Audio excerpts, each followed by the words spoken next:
Paper લીકને લઈ અને પ્રધાનમંત્રીનું મોટું નિવેદન. પેપર લીકને લઈ એનડીએની બેઠકમાં પ્રધાનમંત્રીનું મોટું નિવેદન સામે આવ્યું છે.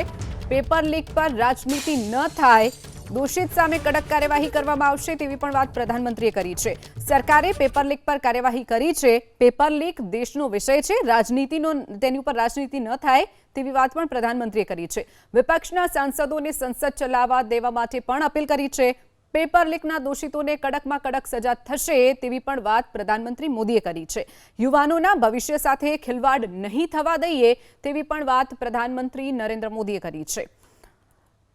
તો આજે જ્યારે બેઠક મળી હતી, એનડીએની બેઠક, તેમાં પ્રધાનમંત્રીનું આ મોટું નિવેદન સામે આવ્યું છે. સતત વિપક્ષ જે પેપર લીક ઉપર ચર્ચા કરવા માટેનો મુદ્દો આગળ ધરી રહ્યું છે, ત્યારે તેની ઉપર રાજનીતિ ન કરવાની પ્રધાનમંત્રીએ વાત કરી છે.